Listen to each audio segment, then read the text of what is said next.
ஜெபிப்போம். எங்கள் அன்பின் பரம தகப்பனே, துதிக்கிறோம், சோத்திருக்கிறோம். உலகம் உண்டாவதற்கு முன்னதாகவே நீர் எங்கள் மேல் வைத்த அன்புக்கு நன்றி. அந்த அன்பினாலும் இந்த குமாரனாய் இயேசு எங்களுக்கு அந்த பூமியில் இரட்சகராக தந்தலினபடினால நன்றி. இயேசு எங்களுக்காக உன்னதத்தை விட்டு இந்த உலகத்துக்கு வந்து எங்கள் பாவ சாமல் ஏற்றுக்கொண்டு எங்களுக்கு ரத்தம் சிந்தி ஜீவனை கொடுத்து அதற்கு நன்றி. மரணத்தை ஜெயித்து உயிர்த்திருந்து ஜீவனில் நம்பிக்கை கொடுத்து விட்டபடினால நன்றி செலுத்தினால் சோத்திருக்கிறோம். எங்களுக்கு கட்டுவலாக விடாமல் தந்த துணையாளரான பரிசுத்த ஆவியானவராகிய தேற்றரவாளனுக்கு நன்றி. எழுதி கொடுத்த ஜீவனுள்ள வார்த்தைகளுக்கு நன்றி, வாக்குத்தத்தங்களுக்கு நன்றி. அதன்படி உண்மையிலும் போதுமானவராக இருக்கிறவரே, இந்த நாளிலும் நான் தியானிக்கிற வேத வசனங்களை எங்களுக்கு ஆசீர்வதித்து தரும்படி இயேசுவின் நாமத்தில் வேண்டி கேட்டுக்கொள்கிறோம் பரமபிதாவே, ஆமென்.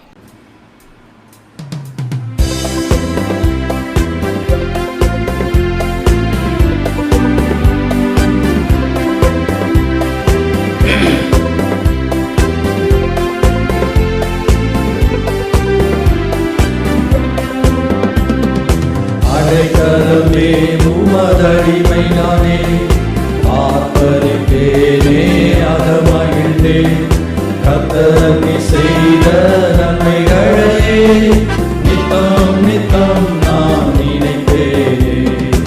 அடைக்கலமே உமதடிமை நானே, ஆர்ப்பரிப்பேனே அகமகிழ்ந்தே, கர்த்தர் நீ செய்த நன்மைகளையே நித்தம் நித்தம் நான் நினைப்பேனே. அளவற்ற அன்பினால் அணைப்பவரே, எண்ணற்ற நன்மையால் நிறைப்பவரே. அளவற்ற அன்பினால் அணைப்பவரே, எண்ணற்ற நன்மையால் நிறைப்பவரே. மாசில்லாத நேசரே, மகிமை பிரதாவா, பாசத்தாலும் பாதம் பற்றிடுவேனே. அடைக்கலமே உமதடிமை நானே, ஆர்ப்பரிப்பேனே அகமகிழ்ந்தே, கர்த்தர் நீ செய்த நன்மைகளையே நித்தம் நித்தம் நான் நினைப்பேனே. கர்த்தரே உம் செய்கைகள் பெரியவைகளே, சுத்தரே உம் செயல்கள் மகத்துவமானதே. கர்த்தரே உம் செய்கைகள் பெரியவைகளே, சுத்தரே உம் செயல்கள் மகத்துவமானதே. நித்தியரே உம் நியாயங்கள் என்றும் நிற்குமே, பக்தரின் பேரின்ப ஆக்கியமிலே. அடைக்கலமே உமதடிமை நானே, ஆர்ப்பரிப்பேனே அகமகிழ்ந்தே, கர்த்தர் நீ செய்த நன்மைகளையே நித்தம் நித்தம் நான் நினைப்பேனே.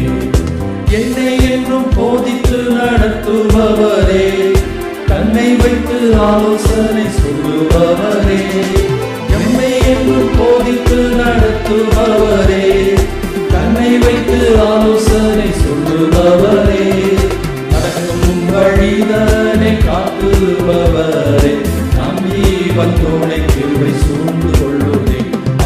அடைக்கலமே உமதடிமை நானே, ஆர்ப்பரிப்பேனே அகமகிழ்ந்தே, கர்த்தர் நீ செய்த நன்மைகளையே நித்தம் நித்தம் நான் நினைப்பேனே.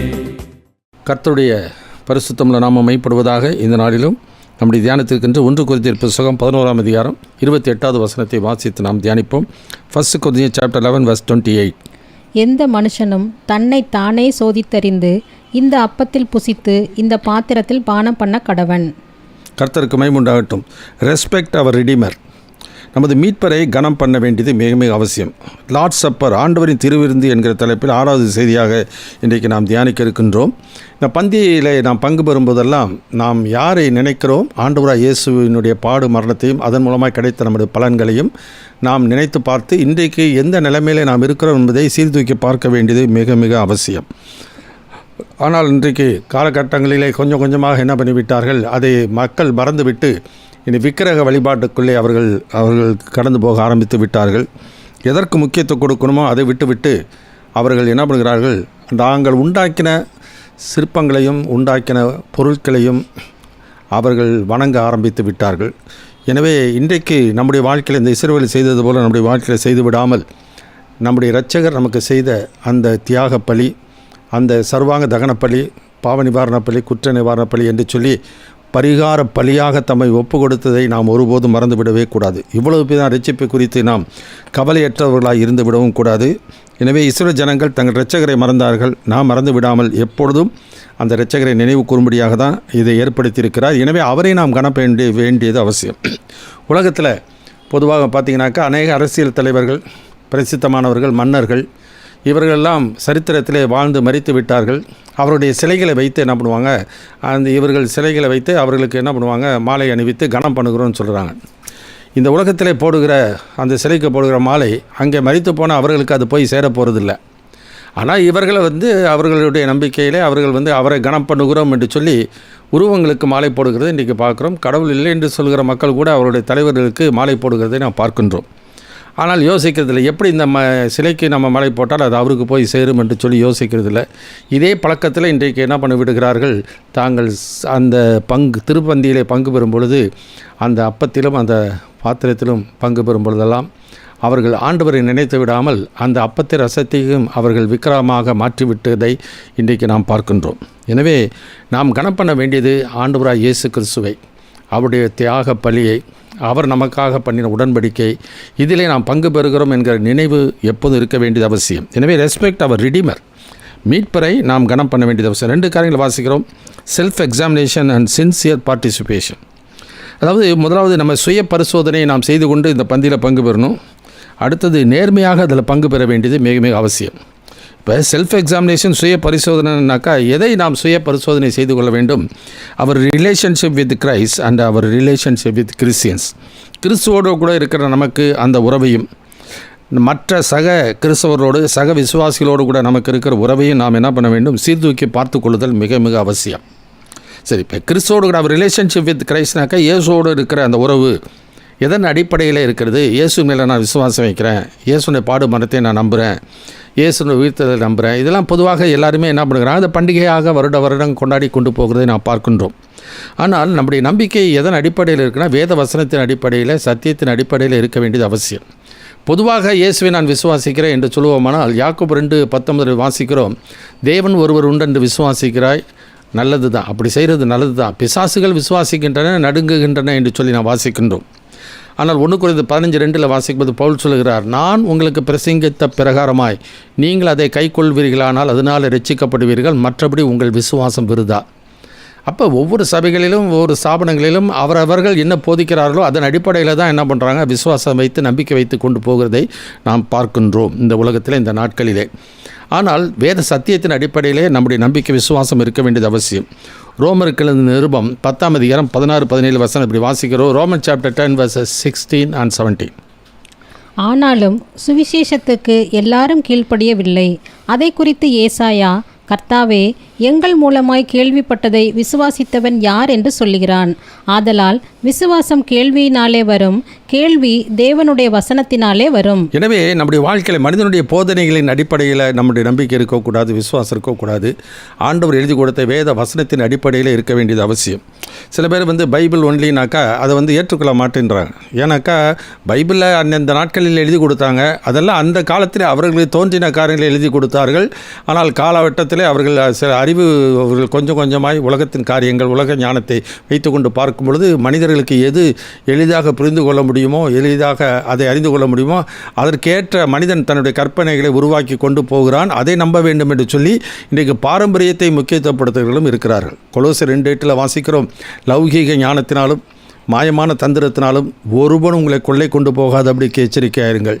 அது மனுஷனுடைய பாரம்பரிய நியாயத்தையும் உலக வழிபாடுகளையும் பற்றினதை அல்லாமல் கிறிஸ்துவை பற்றினது அல்ல. ஏன்னாக்கா the law of the Lord is perfect. கர்த்தருடைய வேதம் குறைவற்றது. ஆனால் ஒவ்வொரு தடவையும் சொல்கிறாங்க, இது கிறிஸ்துவின் அருள்வாக்கு என்று சொல்லுகிறார்கள். அந்த அருள்வாக்கா மனிதனுடைய அறிவின் வாக்கா, அதை யோசிக்கணும். ஆண்டவருடைய அருள்வாக்கு என்பது வேறு, மனிதனுடைய அறிவினாலே உண்டாகிற வாக்குகள், வார்த்தைகள், கொள்கைகள், போதனைகள் என்பது வேறு. இதுதான் ஆண்டவர் இயேசு கிறிஸ்து வாழ்ந்த நாட்களிலே தம்முடைய சீஷர்களை பார்த்து சொன்னார், நீங்கள் எல்லாரும் எனக்கு செவி கொடுத்து உணருங்கள் என்று சொல்கிறார். என் உபதேசத்தை நிலைத்திருந்தால் மெய்யாகவே என்னுடைய சீஷர்களாக இருப்பீர்கள் என்று சொல்கிறார். நான் உங்களுக்கு கட்டளையிட்டையாமே அவர்கள் கை கொள்ளும்படி அவர்கள் உபதேசம் பண்ணுங்கள் என்று சொல்கிறார். இப்படி இருக்கும் பொழுது நம்முடைய உறவானது, நம்முடைய விசுவாசமானது, நம்பிக்கையானது தேவனுடைய வார்த்தையின் அடிப்படையிலே இருக்க வேண்டியது மிக மிக அவசியம். ஏன்னா சங்கீத புஸ்தகத்தில் வாசிக்கும் பொழுது 119ஆம் சங்கீதத்தில் வாசிக்கிறோம், கர்த்தருடைய வேதத்தின்படி நடக்கிற உத்தம மார்க்கத்தார் பாக்கியவான்கள், அவருடைய சாட்சிகளை கைக்கொண்டு அவரை முழு இருதயத்தோடு கூட தேடுகிறவர்கள் பாக்கியவான்கள். கர்த்தருக்கு பயந்து அவர் வழிகளில் நடக்கிறவன் இவனோ பாக்கியவான் என்று சொல்லி வேதத்தில் நான் வாசிக்கிறோம். மனுஷனுக்கு செவ்வையாய் தோன்றுகிற வழி உண்டு, ஆனால் அதன் முடிவோ மரண வழிகள் என்று சொல்லி நான் பார்க்கின்றோம். எனவே அவர் ரிலேஷன்ஷிப் வித் கிரைஸ்ட், இயேசுவோடு இருக்கிற உறவு எதன் அடிப்படையில் இருக்கணும்? Based on the law of God, on the light of the gospel. தேவனுடைய சட்டத்தின் அடிப்படையிலும் சுவிசேஷத்தின் வெளிச்சத்தின் அடிப்படையில் இருக்க வேண்டியது மிக மிக அவசியம். மத்திய 7:23 இப்படி வாசிக்கிறோம். Matthew chapter 7:23. அப்பொழுது நான் ஒரு காலம் உங்களை அறியவில்லை, அக்கிரம செய்கைக்காரரே, என்னை விட்டு அகன்று போங்கள் என்று அவர்களுக்கு சொல்லுவேன். ஆகையால் நான் சொல்லிய இந்த வார்த்தைகளை கேட்டு இவைகளின்படி செய்கிறவன் எவனோ அவனை கன்மலையின் மேல் தன் வீட்டை கட்டின புத்தியுள்ள மனுஷனுக்கு ஒப்பிடுவேன். பெருமழை சொரிந்து பெருவெள்ளம் வந்து காற்று அடித்து அந்த வீட்டின் மேல் மோதியும் அது விழவில்லை, ஏனென்றால் அது கன்மலையின் மேல் அஸ்திபாரம் போடப்பட்டிருந்தது. கர்த்தருக்கு மகிமை உண்டாகட்டும். எனவே நான் சொல்லிய இந்த வார்த்தைகளின்படி செய்கிறவன் எவனோ என்று சொல்லிவிட்டார். எனவே அவர் சொல்லியிருக்கிற காரியத்தை நாங்கள் நிலைநிறுத்துவதற்காக தான் நாங்கள் வேறு போதனைகளை நாங்கள் கொண்டு வருகிறோம் என்று சொல்லி, மனிதனுடைய கற்பனையின் அடிப்படையில் அல்ல. தேவன் நித்தியமானவர், அவருடைய அறிவுக்கு அளவே இல்லை. எனவே அவருடைய வார்த்தைகள் என்றென்றைக்கு நிற்கும். பேதுரு ராயப்பர் தன்னுடைய நிருபத்தில் எழுதும்பொழுது 1 பேதுருல 1ஆம் அதிகாரத்தில் வாசிக்கிறோம், கர்த்தருடைய வசனமோ என்றென்றைக்கும் நிலைத்திருக்கும், உங்களுக்கு சுவிசேஷமாய் அறிவிக்கப்படுகிற வசனம் இதுவே என்று சொல்லி வேதத்தில் நான் வாசிக்கின்றோம். எனவே கர்த்தர் மாறாதவர், அவருடைய வார்த்தைகள் மாறாதது. அதனால் 2 கொரிந்தியர் 1ஆம் அதிகாரத்தில் பவுல் என்ற பக்தன் சொல்கிறார், நாங்கள் உங்களுக்கு பிரசங்கித்த இயேசு ஆம் என்றும் அல்ல என்றே இராமல் ஆம் என்றே இருக்கிறார். நான் உங்களுக்கு சொன்ன வார்த்தைகளும் ஆம் அன்றும் அல்ல என்றும் இராமல் ஆமென்று இருக்கிறது என்று சொல்லி வேதத்தில் நாம் வாசிக்கிறோம். எனவே அது மாறாதது, அது நிலைத்திருக்கக்கூடியது. இயேசு இதை சொல்கிறார், வானமும் பூமி ஒழிந்து போனாலும் என் வார்த்தைகளை ஒழிந்து போவதில்லை. எனவே நம்முடைய அந்த உறவானது, நம்முடைய விசுவாசமானது, நம்பிக்கையானது கர்த்தருடைய வேத வசனத்தின் அடிப்படையிலே இருக்க வேண்டியது மிக மிக அவசியம். அது சத்தியத்தின் அடிப்படையில் இருக்க வேண்டியது அவசியம். இயேசுடைய உபதேசத்தின் அடிப்படையில் இருக்க வேண்டியது அவசியம். இயேசு யோவான் 8:32 சொல்கிறார், தம்மை விசுவாசித்த யூதர்களை நோக்கி, நீங்கள் என் உபதேசத்தில் நிலைத்திருந்தால் மெய்யாகவே என்னுடைய சீஷர்களாக இருப்பீர்கள், சத்தியத்தை அறிவீர்கள், சத்தியம் உங்களை விடுதலையாக்கும் என்று சொல்கிறார். எனவே விசுவாசம் இருந்து பிரயோஜனம் இல்லை. அந்த விசுவாசம் எதன் அடிப்படையில் இருக்குன்னா, ஆண்டவருடைய சத்தியத்தின் அடிப்படையிலே, ஆண்டவருடைய உபதேசத்தின் அடிப்படையிலே அந்த நம்பிக்கையும் அந்த விசுவாசம் நமக்கு இருக்க வேண்டியது மிக மிக அவசியம். அதனால் பவுல் பக்தன் சொல்கிறார், 2 கொரிந்தியர் 4:4 வாசிக்கும் பொழுது, தேவனுடைய சாயலாக இருக்கிற கிறிஸ்துவனுடைய மகிமையான சுவிசேஷத்தின் ஒளி அவிசுவாசிகளாகி அவர்களுக்கு பிரகாசமாக இராதபடிக்கு இப்பிரபஞ்சத்தின் தேவன் அவருடைய மனக்கண்களை குருடாக்குகிறார். சொல்லிட்டு என்ன சொல்கிறார், நான் எங்களை அறிவியாமல் இயேசுவை கர்த்தர் என்றும் எங்களே அவருடைய ஊழியக்காரர் என்று சொல்கிறோம். இருளிலிருந்து வெளிச்சத்தை பிரகாசிக்க சொன்ன தேவன் இயேசு கிறிஸ்துவின் முகத்தில் உள்ள தமது மகிமையின் அறிவாகிய ஒளி தோன்ற பண்ணும் பொருட்டு எங்கள் இருதயங்களிலே பிரகாசித்தார். சொல்லிட்டு சொல்ல, இந்த மகத்துவமுள்ள வல்லமை எங்களால் உண்டாயிராமல் தேவனால் உண்டாயிற்றென்று விளங்கும்படிக்கு இந்த பொக்கிஷத்தை இந்த மண்பாண்டங்களிலே பெற்றிருக்கிறோம். எனவே அது நம்முடைய வாழ்க்கை அந்த சுவிசேஷ வெளிச்சத்தின் அடிப்படையில், சத்தியத்தின் அடிப்படையிலே நம்முடைய நம்பிக்கை, நம்முடைய உறவும் இருக்க வேண்டியது மிக மிக அவசியம். அதனால் தான் யோவான் எழுதின சுவிசேஷம் 3ஆம் அதிகாரத்தில் 20-21 வசனத்தில் அப்படி இயேசு கூறுகிறார். John chapter 3:20-21. பொல்லாங்கு செய்கிற எவனும் ஒளியை பகைக்கிறான், தன் கிரியைகள் கண்டிக்கப்படாதபடிக்கு ஒளியினிடத்தில் வராதிருக்கிறான். சத்தியத்தின்படி செய்கிறவனோ தன் கிரியைகள் தேவனுக்குள்ளாய் செய்யப்படுகிறதென்று வெளியாகும்படிக்கு ஒளியினிடத்தில் வருகிறான் என்றார். எனவே தேவனுக்குள்ளாக செய்யப்படுகிறது என்று வெளியாகும்படிக்கு ஒளியினிடத்திற்கு வருகிறார். எபேசியருக்கு நிருபத்தில் பவுல் பக்தன் சொல்லும்போது 5ஆம் அதிகாரம் 13வது வசனத்துடைய வாசிக்கிறோம். Ephesian chapter 5:13. அவைகளெல்லாம் கடிந்து கொள்ளப்பட்டு வெளிச்சத்தினால் வெளியரங்கமாகும், வெளியரங்கமாக்குகிறது எல்லாம் வெளிச்சமாய் இருக்கிறது. எனவே வெளியரங்கமாக்குகிறதெல்லாம் வெளிச்சமாக இருக்கிறது என்றால், இன்றைக்கு நம்முடைய மனிதனுடைய வாழ்க்கையிலே அவனுடைய ஆவிக்குரிய நிலைமை எப்படி இருக்கிறது, அவனுடைய உறவு ஆண்டவரோடு கூட எப்படி இருக்கிறது, இதை என்ன வெளியரங்கமாக்கக்கூடியது ஆண்டவருடைய வெளிச்சம் மாத்திரமே. ஆண்டவருடைய வேத சத்தியம் மாத்திரமே ஒருவனுடைய உள்ளத்தில் இருக்கிற அந்த நிலைமை, ஆவிக்குரிய நிலைமை எடுத்து காட்டுகிறதா இருக்குது. ஏன்னா கர்த்தருடைய வேதவசனம் அது வல்லமையும் ஜீவனுள்ளதாயும் ஆத்துமாவையும் ஆவையும் உருவை குத்துகிறதாயும் இருதயத்தின் நினைவுகளையும் சிந்தனைகளையும் யோசனைகளையும் வகையறுக்கிறதா இருக்கிறது என்று சொல்லி எபிரேயர் 4:12 நாம் வாசிக்கின்றோம். எனவே லைட் ஆஃப் த காஸ்பல் லா, நம்ம விசுவாசமானது ஆண்டோடைய வேத வசனத்தின் அடிப்படையில் மாத்திரமல்ல, ஆண்டோடைய வேத வசனத்தின் வெளிச்சத்திலே இருக்க வேண்டியது மிக மிக அவசியம். ஏன்னா வெளியரங்கமாக்குறதெல்லாம் வெளிச்சமாக இருக்கிறது. கர்த்தருடைய வேத வசனம் நம்முடைய மனக்கண்களை திறக்கக்கூடியதும் இருளில் இருக்கக்கூடிய மறைவாக இருக்கிறதை வெளிப்படுத்தக்கூடிய ஒரு ஆற்றல் தேவனுடைய வேத வசனத்துக்கு தான் உண்டு. எனவே அவர் ரிலேஷன்ஷிப் வித் கிரைஸ்ட், அப்போ கிறிஸ்துவோடு கூட இருக்கிற அந்த உறவு எப்படி இருக்கிறது என்பதை நம்முடைய வாழ்க்கையிலே நாம் சுய பரிசோதனை செய்து கொள்ளுதல் மிக மிக அவசியம். ரெண்டாவது காரியம், அவர் relationship with Christians, fellow Christians, மற்ற கிறிஸ்தவர்களோடு கூட நம்முடைய உறவு எப்படி இருக்கிறது என்பதை நாம் சிந்தித்து பார்க்க வேண்டியது மிக மிக அவசியம். பொதுவாகவே எல்லாரும் என்ன பண்ணுவாங்க, சடங்கு சம்பிரதாயம் மாதிரி ஒவ்வொரு தடவையும் சபை கூடி வருதுமெல்லாம் அது ஒரு கடமை, அது கண்டிப்பாக கடந்து கொள்ளணும். ஏன்னா சபை கூடுவதிலே விட்டு விடாதபடிக்கு என்று சொல்கிறதை நாம் பார்க்கின்றோம். எனவே சபை கூடி வர்றது முக்கியம். சபை கூடி வந்தாக்கா அதில் செய்யப்படுகிற சடங்கு சம்பிரதாயங்களை பங்கு பெற வேண்டியது முக்கியம். அது மாத்திரமல்ல, செய்து விட்டால் ஒரு மன திருப்தி, இல்லாவிட்டால் அது குற்றம் என்று சொல்லிவிடுவார்கள். ஞாயிற்றுக்கிழமை கடந்திருந்தால் முழு பூசை காணுகிறது என்று சொல்லிவிட்டால், இல்லாட்டி சாவான பாவம்னு சொன்னோன்னா பயந்துக்கிட்டு அது பாவம் ஆயிரும் என்று சொல்லி தான் வந்து பழகுகிறார்கள். அதே மாதிரி சபை கூடி வர வேண்டும் என்பதற்காக கூடி வருகிறார்கள் ஒழிய, எந்த நிலைமையிலே நான் கூடி வருகிறோம், எதற்காக கூடி வருகிறோம், அதனால் நமக்கு என்ன ஆன்மீக பலன் கிடைத்தது என்று சொல்லி யாரும் யோசிக்கிறது இல்லை. எனவே இன்றைக்கு நம்முடைய வாழ்க்கையிலே அந்த சுய பரிசோதனை மாத்திரமல்ல, நம்முடைய வாழ்க்கையிலே சக விசுவாசிகளோடு இருக்கிற உறவு எப்படி இருக்கிறது என்பதை சீர்தூக்கி பார்த்துக்கொள்ள வேண்டியது அவசியம். ஏன் காரணம் என்ன? 2 காரியங்களை வாசிக்கிறோம். Body of Christ and the basis of relationship. நம்முடைய வாழ்க்கையிலே நாம் எல்லாரும் உலகத்தில் எந்த சபையில் இருந்தாலும் எங்கிருந்தாலும் இயேசுவின் இரத்தத்தினாலே மீட்டெடுக்கப்பட்ட மக்கள் எல்லாரும் ஆண்டவருடைய சரீரமாகிய சபையின் அங்கமாக இருக்கிறார்கள். எபேசியருக்கு நிருபம் 1ஆம் அதிகாரம் கடைசி 2 வசனத்தை வாசிக்கிறோம். Ephesians chapter 1 last 2 verses.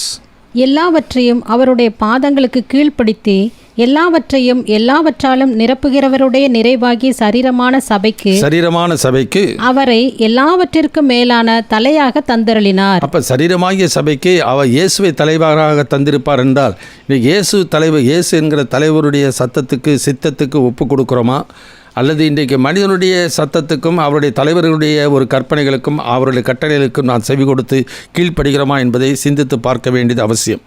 ஆகையினால தான் 1 கொரிந்தியர் 7:23 வாசிக்கிறோம், நீங்கள் கிரயத்திற்கு கொல்லப்பட்டீர்கள், மனிதனுக்கு அடிமைகள் ஆகாதிருங்கள் என்று சொல்லி நான் பார்க்கின்றோம்.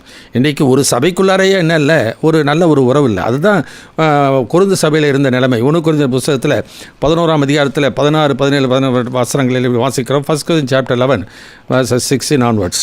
ஆகிலும் ஒருவன் வாக்குவாதம் செய்ய மனதாயிருந்தால் எங்களுக்கும் தேவனுடைய சபைகளுக்கும் அப்படிப்பட்ட வழக்கம் இல்லை என்று அறிய கடவன். உங்களை புகழாமல் இதை குறித்து உங்களுக்கு கட்டளை கொடுக்கிறேன்.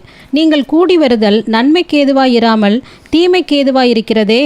முதலாவது, நீங்கள் சபையிலே கூடி வந்திருக்கும் போது உங்களில் பிரிவினைகள் உண்டென்று கேள்விப்படுகிறேன். அதில் சிலவற்றை நம்புகிறேன். உங்களில் உத்தமர்கள் இன்னார் என்று வெளியாகும் படிக்கு மார்க்க பேதங்களும் உங்களுக்குள்ளே உண்டாயிருக்க வேண்டியதே. நீங்கள் ஓரிடத்தில் கூடி வரும்போது அவனவன் தன் சொந்த போஜனத்தை முந்தி சாப்பிடுகிறான். ஒருவன் பசியாயிருக்கிறான், ஒருவன் வெறியாயிருக்கிறான். இப்படி செய்கிறது கர்த்தருடைய ராப்போஜனம் பண்ணுதல் அல்லவே. கர்த்தருக்கு மகிமை உண்டாகட்டும். எனவே அந்த ஒரு சபையிலேயே அந்த ஆதி நாட்களிலே கூடி வரும் பொழுது, நான் பவுலை சேர்ந்தவன், அப்போலோவை சேர்ந்தவன், கேபாவை சேர்ந்தவன், நான் கிறிஸ்துவை சேர்ந்தவன் என்கிற அந்த பிரிவினை எண்ணத்தோடு கூட சபை கூடி வருகிறார்கள்.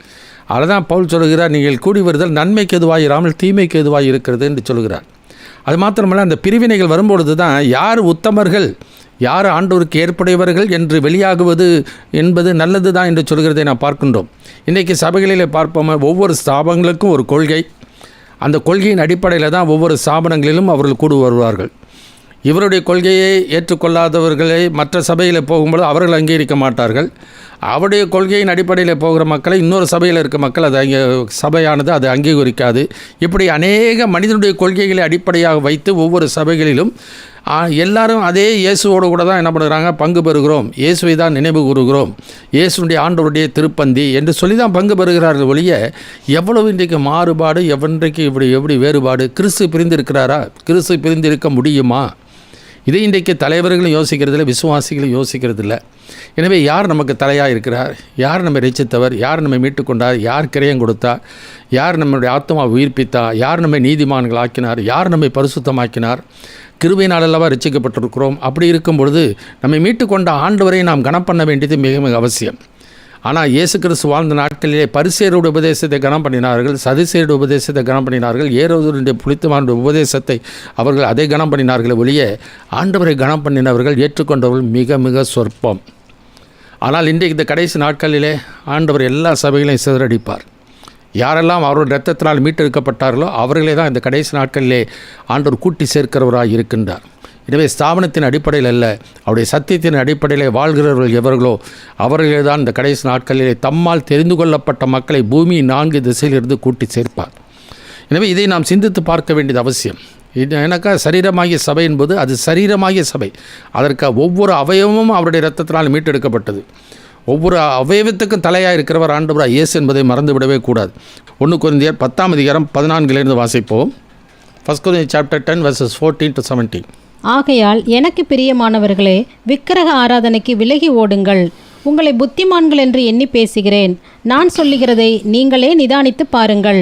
நாம் ஆசீர்வதிக்கிற ஆசீர்வாதத்தின் பாத்திரம் கிறிஸ்துவினுடைய இரத்தத்தின் ஐக்கியமாயிருக்கிறதல்லவா? நாம் பிட்கிற அப்பம் கிறிஸ்துவினுடைய சரீரத்தின் ஐக்கியமாயிருக்கிறதல்லவா? அந்த ஒரே அப்பத்தில் நாம் எல்லோரும் பங்கு பெறுகிறபடியால் அநேகரான நாம் ஒரே அப்பமும் ஒரே சரீரமுமாய் இருக்கிறோம். ஒரே அப்பமும் ஒரே சரீரமுமாய் இருக்கிறோம். எனவே இந்த உலகத்தில் எங்கே நாம் பங்கு பெற்றாலும் அந்த சரீரமாகிய சபையில் தான், கிறிஸ்துவின் இரத்தத்தினால் மீட்டெடுக்கப்பட்ட சபையில் தான் நாம் அங்கமாக இருக்கிறோம் என்கிற எண்ணம் எப்போதும் இருக்க வேண்டியது மிக மிக அவசியம். எனவே ஒரு சபை ஸ்தாபனம் இன்னொரு சபையில் இருக்கிற மக்களை அவர்கள் என்ன பண்ணாது, அந்த கொள்கைகளை ஏற்றுக்கொள்ளாது, இவர்கள் அவர்கள் ஏற்றுக்கொள்ள மாட்டாங்க. ஒரு சபைக்குள்ளே வந்தால் கூட என்ன பண்ணுறாங்க, ஜாதியின் அடிப்படையில், அந்தஸ்தின் அடிப்படையில், தங்களுடைய உறவின் அடிப்படையில் இப்படி தான் அவர்கள் கூடி வருகிறார்கள் ஒழிய ஆண்டவருடைய அன்பிலே கூடி வருகிறவர்கள் மிக மிக சொற்பம். இதுதான் நம்முடைய வாழ்க்கையில் ஆண்டவரோடு இருக்கிற உறவு எப்படி இருக்கிறது. 1 கொரிந்தியர் 6:17 வாசிக்கிறோம், கர்த்தரோடு கூட இசைந்திருக்கிறவன் அவருடனே கூட ஒரே ஆவியாக இருக்கிறான். எல்லாரும் ரட்சிக்கப்பட்டிருக்காங்க, எல்லாரும் பரிசுத்தாய் பெற்றாங்க. ஆனால் பரிசுத்தாய்வுக்குள்ளே எப்படி வித்தியாசம் வரும் யோசித்து பார்க்கறதில்ல. ஆனாலும் தங்களை திருத்திக் கொள்கிறதும் இல்லை. தங்களுடைய கொள்கையிலே இன்றைக்கு இந்த கடைசி நாட்களிலே அவரவர்கள் உறுதியாய் நிலை நிற்கிறதை இன்றைக்கு நாம் பார்க்கிறோம். ஏன்னாக்கா தாங்கள் இவ்வளவு நாள் செய்தது தவறாகி விடுமே என்கிற குற்ற உணர்வு மாத்திரமல்ல, பிசாசுடைய தந்திரங்களிலே அதுவும் ஒன்று. பிசாசின் தந்திரங்கள் நாம் அறியாதவைகள் அல்லவே. எனவே பாடி ஆஃப் கிரைஸ்ட் அந்த பேசிஸ் ஆஃப் ரிலேஷன்ஷிப், எதன் அடிப்படையில் நாம் அந்த கூடி வருகிறோம், அது உள்ளபூர்வமாக கூடி வருகிறோமா அல்லது வெளிப்புறமாக கூடி வருகிறோமா? வெளிப்புறமாக கூடி வந்தால் அது சடங்கு சம்பிரதாயமாய் மாறிவிடும். அதை ஒருபோது ஆண்டவர் அங்கீகரிக்க மாட்டார். அதே சமயத்தில் நம்முடைய ஆவிக்குரிய உறவு ஆண்டவரோடு கூட எப்படி இருக்கிறது என்பதை நம்முடைய வாழ்க்கையை சீர்தூக்கி பார்த்து கொள்ளுதல் மிக மிக அவசியம். ரோமருக்கு நிருபம் 12:4 இப்படி வாசிக்கிறோம். Roman chapter 12:4. ஏனெனில் நமக்கு ஒரே சரீரத்திலே அநேக அவயவங்கள் இருந்தும் எல்லா அவயவங்களுக்கும் ஒரே தொழில் இராதது போல அநேகராகிய நாமும் கிறிஸ்துவுக்குள் ஒரே சரீரமாயிருக்க ஒருவருக்கொருவர் அவயவங்களாய் இருக்கிறோம். எனவே ஒருவருக்கொருவர் அவயவங்களாக இருக்கிறோம். ஒவ்வொரு இரத்தத்தினாலே இயேசுவின் இரத்தத்தால் மீட்டெடுக்கப்பட்ட ஒவ்வொரு விசுவாசியும் இயேசுடைய சரீரமாகிய சபையிலே அங்கம் என்பதை நாம் ஒருபோதும் மறந்து விடக்கூடாது. இது தேவனுக்கேற்ற சிந்தை. அப்போஸ்தலரை குறித்து வாசிக்கிறோம், மத்திய 16 வாசிக்கிறோம். தன்னுடைய பாடு மரணத்தை குறித்து சொல்லும் பொழுது பேதுரு சொல்கிறார், இப்படி உமக்கு சம்பவிப்பதில்லை, இது உமக்கு நேரிடாது என்று கடிந்து கொள்ள தொடங்கினாராம். அப்போ இயேசு திரும்பி பார்த்து, எனக்கு பின்னாக போ சாத்தானே, நீ எனக்கு இடரலாக இருக்கிறாய். தேவனுக்கு ஏற்றவைகளை சிந்தியாமல் மனுஷனுக்கு ஏற்றவைகளை சிந்திக்கிறாய். இன்றைக்கு நாம் நம்முடைய வாழ்க்கையில் ஒவ்வொரு சபைகளிலும் அந்தந்த சபைகளுக்கு ஏற்றவைகளை சிந்திக்கிறார்கள் ஒழிய ஆண்டவருக்கு ஏற்றதை சிந்திக்கிறவர்கள் மிக மிக சொற்பம். எனவே இதை நம்முடைய வாழ்க்கையை சீர்தூக்கி பார்க்க வேண்டியது அவசியம். மனிதனுக்கு ஏற்றவைகள் அல்ல, ஸ்தாபனத்துக்கு ஏற்றவைகள் அல்ல, தேவனுக்கு ஏற்ற சிந்தை இருக்கிறவன் தான் இயேசுவோடு நல்ல உறவு வைத்திருக்கிறான். அப்படிப்பட்ட மனிதன் தான் சக விசுவாசிகள் எந்த இடத்துல இருந்தாலும் அந்த தேவனுடைய அன்போடு கூட அவர்கள் பழகுகிறவர்களாக காணப்படுவார்கள். எனவே வெளிப்புறமான வித்தியாசம் அல்ல, உள்ளபூர்வமான உண்மையான உறவு மிக மிக முக்கியம். அதனால தான் 2 காரியம் வாசிக்கிறோம். செல்ஃப் எக்ஸாமினேஷன், சுய பரிசோதனை நாம் செய்து கொள்ளுதல் மிக மிக அவசியம். அவர் ரிலேஷன்ஷிப் வித் கிரைஸ்ட், கிறிஸ்துவோடு இருக்கிற உறவு அதன் அடிப்படையில் இருக்கணும். அந்த உறவு சரியாக இருக்கா இல்லை என்பதை வேதவசதி வெளிச்சத்தில் தான் நாம் சீர்தூக்கி பார்க்க முடியும். 2வது, சக விசுவாசிகளோடு இருக்கிற உறவு எப்படிப்பட்டதாக இருக்கிறது. ஏனெனில் நாமெல்லாம் அவருடைய சரீரமாகிய சபையில் அங்கமாக இருக்கின்றோம். அது மாத்திரமல்ல, நம்முடைய வாழ்க்கையில் எதன் அடிப்படையில் அந்த உறவு நம்முடைய வாழ்க்கையில் இருக்கிறது என்பதை சிந்தித்து பார்த்து கொள்ளுதல் மிக மிக அவசியம். ஆனால் என்ன பண்ணுறாங்க, பின்ன அடுத்த காரியம் வாசிக்கும்பொழுது 2வது காரியம், பிரதான காரியம் sincere participation, self examination and sincere participation. நேர்மையான ஒரு பங்கு பெறுதல், உண்மையான ஒரு பங்கு பெறுதல், மனப்பூர்வமாய் முழு மனதோடு கூடிய ஒரு பங்கு பெறுதல் மிக மிக அவசியம். 2 காரியங்கள் வாசிக்கிறேன். ஏனெனில் இம்பார்ட்டன்ஸ் ஆஃப் த கிராஸ், சிலுவையினுடைய முக்கியத்துவம், இன்டென்ஷன் ஆஃப் த கவனட், இந்த உடன்படிக்கையினுடைய நோக்கத்தையும் நாம் கவனிக்க வேண்டியது மிக மிக அவசியம். அப்போ இம்பார்ட்டன்ஸ் ஆஃப் த கிராஸ், சிலுவையினுடைய முக்கியத்துவம் என்ன? ஏன்னாக்கா இந்த preaching of the cross is a power of God.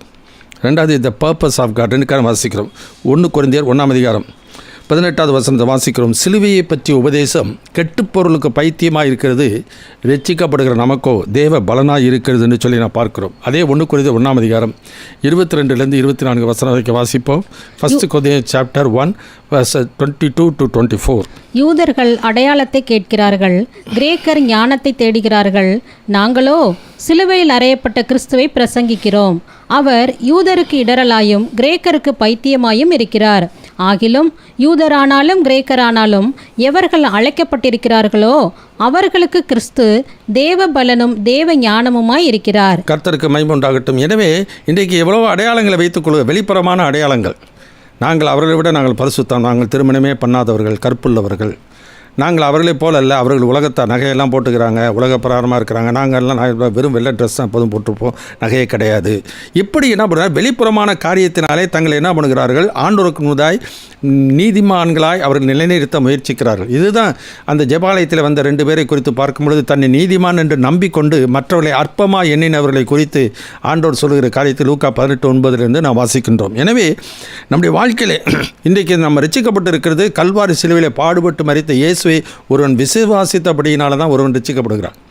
கிருபையினாலே விசுவாசத்தை கொண்டு ரட்சிக்கப்பட்டீர்கள், இது உங்களால் உண்டானதல்ல, இது தேவனுடைய ஈவு. ஒருவரும் பெருமை பாராட்டாதபடிக்கு இது கிரிகையினாலே, சடங்குகளினாலே, சம்பிரதாயங்களினாலே உண்டாகாமல் தேவனுடைய கிருபையினாலே உண்டாயிற்று என்பதை நாம் ஒருபோதும் மறந்து விடவே கூடாது.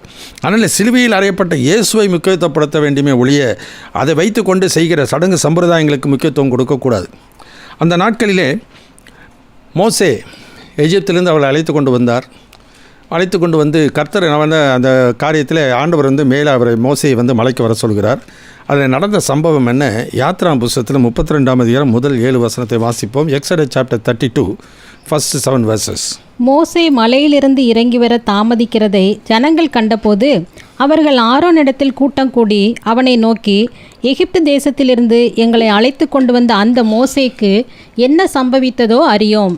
ஆதலால் நீர் எழுந்து எங்களுக்கு முன் செல்லும் தெய்வங்களை எங்களுக்காக உண்டு பண்ணும் என்றார்கள். அதற்கு ஆரோன், உங்கள் மனைவிகள், குமாரர், குமாரத்திகளுடைய காதுகளில் இருக்கிற பொன் அணிகளை கலற்றி என்னிடத்தில் கொண்டு வாருங்கள் என்றான். ஜனங்கள் எல்லாரும் தங்கள் காதுகளில் இருந்த பொன் அணிகளை கலற்றி ஆரோனிடத்தில் கொண்டு வந்தார்கள். அவர்கள் கையிலிருந்து அவன் அந்த பொன்னை வாங்கி சிற்பக் கருவியினால் கருப்பிடித்து ஒரு கன்றுக்குட்டியை வார்ப்பித்தான். அப்பொழுது அவர்கள், இஸ்ரவேலரே, உங்களை எகிப்து தேசத்திலிருந்து அழைத்து கொண்டு வந்த உங்கள் தெய்வங்கள் இவைகளே என்றார்கள். ஆரோன் அதை பார்த்து அதற்கு முன்பாக ஒரு பலிபீடத்தை கட்டி நாளைக்கு கர்த்தருக்கு பண்டிகை என்று கூறினான். மறுநாள் அவர்கள் அதிகாலையில் எழுந்து சர்வாங்க தகன பலிகளை இட்டு சமாதான பலிகளை செலுத்தினார்கள். பின்பு ஜனங்கள் புசிக்கவும் குடிக்கவும் உட்கார்ந்து விளையாட எழுந்தார்கள். எனவே இப்படி பார்க்கும் பொழுது அந்த நாட்களிலே தங்களை யார் எகிப்திலிருந்து அழைத்து கொண்டு வந்தது என்கிற எண்ணமே அவர்களுக்கு, அந்த உணர்வே அவர்களுக்கு இல்லை. பார்வோன் கேட்கிறான், இஸ்ரவேலை போக விடுவதற்கு நான் அவரை அறியேன் என்று சொல்லும்பொழுது இஸ்ரவேலின் தேவன் யார் என்பதை ஆண்டவர் அவனுக்கு வெளிப்படுத்துகிற மாத்திரமல்ல, இஸ்ரவேலருக்கு வெளிப்படுத்துகிறார். ஆனால் இவங்க என்ன நினச்சிக்கிட்டாங்க, காணக்கூடிய ஒரு மனிதன் அவன் அற்புதம் செய்கிறது அற்புதம் அவன் செய்த, ஆண்டவர் அற்புதங்களை செய்வதற்கான ஆற்றலை அவனுக்கு கொடுக்கிறார், வரத்தை கொடுக்கிறார். உன் கையிலே நான் கொடுத்திருக்கிற அற்புதங்கள் என்று சொல்கிறார். அது தேவனுடைய கோல் என்று சொல்லி நாம் பார்க்கின்றோம். எனவே அந்த காரியத்தை அவன் செய்கிறதை கண்ணாலே காண்கிறார்கள். எனவே அவன் செய்கிற அந்த அற்புதத்தை பார்த்துட்டு மோசே தான் நம்ம மீட்டார், மோசே தான் நம்ம விடுவித்தார் என்று சொல்லி மனிதனை நம்பினார்கள் ஒழிய தேவனையும் நம்பலை, தேவனை அறியலை. இன்றைக்கி அதே நிலைமை தான் இன்றைக்கி சபைகளிலே இன்றைக்கி ஊழியர்களை நம்பிக்கொண்டு இருக்கிறார்களே ஒழிய உன்னதரை நம்புகிறவர்கள் மிக மிக சொற்பம். எனவே அவர்கள் இன்றைக்கு மனிதனை தான் இன்றைக்கு என்ன பண்ணுறாங்க, இன்றைக்கு அவர்கள் உயர்வாக எண்ணுகிறதை நாம் பார்க்கின்றோம். எனவே அவர்களுடைய ஜபத்தினாலே நமக்கு விடுதலை கிடைத்துவிடும் என்று எண்ணுகிறார்கள். மனிதனுடைய 2 காரியம் வாசிக்கிறோம், importance of the cross, power of God and the purpose of God. அப்போ ஆற்றல் யார் இடத்துல இருக்கிறது? மோசையின் இடத்துல ஆற்றலா அல்லது கர்த்தரிடத்தில் இருக்கிறதா? அதனால இயேசு சொல்லும்போது என்ன சொல்லுகிறார்? பிதா இது முதல் கிரியை செய்து கொண்டு வருகிறார் என்று சொல்கிறார். நான் சுயமாய் ஒன்றும் செய்யலை, பிதா என் மூலமாக இருந்து கிரியை செய்கிறார் என்று சொல்கிறார். எனவே இன்றைக்கு மனிதன் செய்கிறதாக தான் அன்றைக்கு பார்த்தது போல் இன்றைக்கு பார்க்கிறார்கள். இப்போ அந்த மோசே இன்றைக்கி மலையிலிருந்து வரத்துக்கு தாமதமாச்சு. உடனே என்ன பண்ணிட்டாங்க, எங்களுக்கு முன் சொல்லும் தெய்வங்களை உண்டு பண்ணு. யாரா எங்களை எகிப்திலிருந்து அழைத்து கொண்டு வந்த மோசேக்கு என்ன சம்பவித்தது? உடனே என்ன பண்ணுறாங்க, ஒரு கன்றுக்குட்டியை வார்த்தை என்ன சொல்லலாம், எகிப்திலிருந்து நம்மை அழைத்து கொண்டு வந்த தெய்வங்கள் இவைகளே. அப்போ உருவத்தை செஞ்சுட்டு என்ன சொல்கிறாங்க, இதுதான்ப்பா நம்ம ரசிச்சிச்சு என்று சொல்லி இன்றைக்கு ஒரு உருவ வழிபாடு செய்கிறதை நான் பார்க்கின்றோம். அது எந்த வகையில் இருந்தாலும் ஒரு உருவ வழிபாடு. அது உருவ வழிபாடு என்ன சொல்கிறாங்க பார்த்தீங்களா, இதுதான் இயேசு, இதுதான் இயேசுவின் சரீரம், இதுதான் இயேசுவின் ரத்தம், இவைகள் தான் நம்ம அங்கேருந்து கொண்டு வந்துச்சு, இதுதான் நமக்காக செலுத்தப்பட்ட கரையம், இதுதான் என்று சொல்லி என்ன பண்ணுகிறார்கள், அந்த உருவத்திற்கு, அந்த படைக்கப்பட்ட பொருளுக்கு இவர்கள் முக்கியத்துவம் கொடுக்கிறார்கள். ஆனால் என்ன வாசிக்கிறோம், அவர்கள் தங்கள் ஞானிகள் என்று சொல்லியும் பைத்தியக்காரராகி அழிவில்லாத தேவனுடைய மகிமையை அழிந்து போகிற பறவைகள், மிருகங்கள், ஊரும் பிராணிகள் ஆகிய இவைகளுடைய ரூபங்களுக்கு ஒப்பாக மாற்றினார்கள். ஆண்டவர் சொன்னது, யோவான் 6ஆம் அதிகாரத்தில் சொன்னது, என் மாம்சத்தை புசித்து ரத்தத்தை பானம் பண்ணுறவர்களுக்கு நித்திய ஜீவன் என்று சொன்ன உடனே இவன் என்ன சொல்கிறான், இது இயேசுவின் ரத்தம், இது இயேசுடைய சரீரம் என்று சொல்லி அது மாறுகிறது என்று சொல்கிறார்கள். அது இயேசுவின் சரீரமாக இருக்கிறது என்று சொல்லி நம்புகிறவர்கள் இருக்கிறாங்க. ஆண்டவர் 6:63 யோவானில் சொல்கிறார், ஊன் உடல் ஒன்றுக்கும் உதவாது, நான் உங்களுக்கு சொல்லுகிற சொற்கள் ஆவியும் உயிருமாம். அந்த 6ஆம் அதிகாரம் 63ஆம் வசனம் இப்படி வாசிக்கிறோம். John chapter 6:63. ஆவியை உயிர்ப்பிக்கிறது, மாம்சமானது ஒன்றுக்கும் உதவாது. நான் உங்களுக்கு சொல்லுகிற வசனங்கள் ஆவியாயும் ஜீவனாயும் இருக்கிறது. கர்த்தருக்கு ஸ்தோத்திரம். அந்த 6ஆம் அதிகாரத்தில் நன்றாக வாசித்து பார்த்தால் ஆண்டவர் அந்த அற்புதங்களை கண்டு அவரை பின்னாடி வருகிறார்கள். வரும்போது ஆண்டவரே நபி எங்கே போனீர் என்று சொல்லும் பொழுது ஆண்டவர் சொல்கிறார், நீங்கள் அற்புதங்களை கண்டதினால் அல்ல, அப்பம் புசித்து திருப்தியானதுனாலே என்னை தேடுகிறீர்கள் சொல்லும்போது அவர் கேட்குறாங்க, நாங்கள் நம்பும்படி என்ன சொல்கிறீங்கன்னு. அவரை அனுப்பினவரை விசுவாசிப்பதே அதற்கு ஏற்ற கிரியை. அப்போ மாம்சத்தை ரத்தத்தையும் அந்த அப்பத்தையும் ரசத்தையும் ஒன்று பண்ணுகிறவனுக்கு நித்திய ஜீவன், ஆண்டவரை இயேசு விசுவாசித்து ஏற்றுக்கொள்கிறவனுக்கு நித்திய ஜீவன். அப்போ மாம்சமும் ரத்தமும் உட்கொள்கிறது என்றால் என்ன, இயேசுடைய வார்த்தைகளை விசுவாசிப்பது. எனவே அந்த விசுவாசம் ஆண்டவருடைய வேதவசன அடிப்படையில் இருக்குமானால் அவனுக்கு அந்த நித்திய ஜீவன் உண்டு. இதுதான் ஆண்டவர் அநேக ஓமைகள் மூலமாக, அநேக திருசாந்தங்கள் மூலமாக, அற்புதங்கள் அடையாளம் மூலமாக அவர்களுக்கு வெளிப்படையாக அன்றைக்கு காண்பித்தது மாத்திரமல்ல, இன்றைக்கும் அதை ஆண்டவர் தம்முடைய வசனத்தின் மூலமாக, கிரியின் மூலமாக அதை காண்பித்து கொண்டு வருகிறார். ஆனாலும் மனிதர்கள் நாங்கள் நம்பும்படி ஒரு அடையாளத்தை காட்டும் என்று சொல்லி அந்த பரிசேயர்கள் கேட்டது போல இவர்கள் நம்புகிறதற்கு ஏதாச்சும் ஒரு அடையாளமாக ஒரு காரியத்தை வச்சுக்கிறாங்க. அதை நீங்கள் நம்புங்க, அது உட்காந்து அவனுக்கு நித்திய ஜீவன் என்று சொல்லி என்ன பண்ணால் சுய பரிசோதனை செய்கிறதில்ல. கல்வாரி சிலுவையில் மரித்த அந்த இயேசுவுக்கு முக்கியத்துவம் கொடுக்கறதில்ல. இஸ்ரவேல் ஜனங்கள் என்ன செய்தார்கள், தங்கள் இரட்சகராகிய தேவனை மறந்து விட்டாங்க. முன்னதாக வைக்கப்பட்டிருக்கிற அந்த உருவத்திற்கும் முன்னதாக வைக்கப்பட்டிருக்கிற அந்த பொருளுக்கும் தான் இவர்கள் முக்கியத்துவம் கொடுக்கறதை பார்க்கிறோம். அதனால தான் ரெஸ்பெக்ட் அவர் ரெடீமர். கர்த்தரை கனம் பண்ண வேண்டுமே ஒழிய படைக்கப்பட்ட பொருளை கனம் பண்ணுகிறதுனாலே கர்த்தரை கனம் பண்ணுகிறதாக அர்த்தமாகாது. அதுதான் 1 கொரிந்தியர் 10ஆம் அதிகாரத்தில் 14வது வசனத்தில் வாசிக்கும் பொழுது மறுபடியும் கவனமாக கேட்போம். 1 Corinthians chapter 10:14 onwards. ஆகையால் எனக்கு பிரியமானவர்களே, விக்கிரக ஆராதனைக்கு விலகி ஓடுங்கள். உங்களை புத்திமான்கள் என்று எண்ணி பேசுகிறேன். நான் சொல்லுகிறதை நீங்களே நிதானித்து பாருங்கள். நாம் ஆசீர்வதிக்கிற ஆசீர்வாதத்தின் பாத்திரம் கிறிஸ்துவினுடைய இரத்தத்தின் ஐக்கியமாயிருக்கிறதல்லவா? நாம் பிட்கிற அப்பம் கிறிஸ்துவினுடைய சரீரத்தின் ஐக்கியமாயிருக்கிறதல்லவா? அந்த ஒரே அப்பத்தில் நாம் எல்லோரும் பங்கு பெறுகிறபடியால் அநேகரான நாம் ஒரே அப்பமும் ஒரே சரீரமுமாய் இருக்கிறோம். எனவே விக்கிர ஆராதனைக்கு விலகி ஓடு. நீ பங்கு பெறுகிற அந்த அப்பத்தை ரசத்தையும் நீ விக்கிரமாக்கி விடாதே என்பா. அதை பார்க்கும் பொழுதெல்லாம் கல்வாரியில் பாடுபட்டு மரித்த இரட்சகரை நினைவு கூற வேண்டும். எப்படி நாம் ரட்சித்தார், அந்த ரட்சிப்பினால் நமக்கு கிடைத்த பலன் என்ன என்பதை நாம் ஒருபோதும் மறந்து விடாமல் அதை நினைவு கூற வேண்டும். அதை நன்றி உள்ளவர்களாய் அவருக்கு இருக்க வேண்டியது மிக மிக அவசியம்.